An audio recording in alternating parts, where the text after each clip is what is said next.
na hilo. Pagising ko, wala na yung anak ko. Bago ka naglakad sa tabing dagat, nakainom ka ba? Benny, hindi uminom ang asawa ko.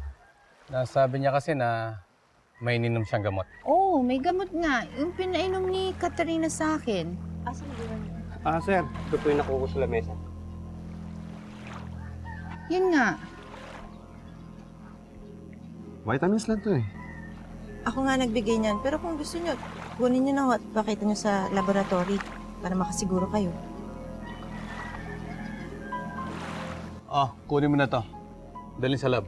Yes, sir. Tabi lang po tayo. Nakikiusap po ako sa inyo. Tabi lang po kayo. Tagilid lang po kayo. Mga kabala po tayo dito. Sa gilid lang po tayo. Sir! Ito po yung anak ninyo! Sir, hindi! Ito ang baby niyo! Hindi sir, ito po yung anak niyo sir. Sigurado ba kayo sa mga sinasabi niyo? Yung mga sarili niyong anak yung dala niyo eh. Ano yung hawak mo? Saan mo na kuya? Sir? Blanket ni Elizabeth to. Blanket ng anak ko to. Saan mo nakuha to? Nasaan ang anak ko? Nahuli ko kaming pating kanina. Yan po ang laman nun. Hindi. Magsabi kayo ng totoo.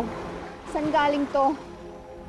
Mukha akong natangay ng alon yung bata, pero hindi po natin sigurado kung nakain siya ng pating. Baka nalunod lang. Ako nga po. Hindi pwede!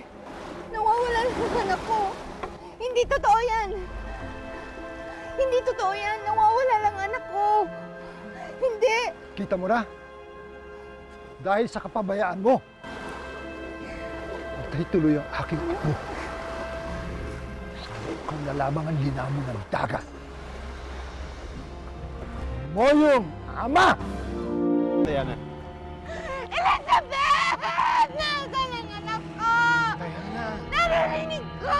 Elizabeth! Buhay ang anak natin! Buhay ang anak natin! Narinig ko! Diana! Elizabeth! Patay na ang anak natin, Diana.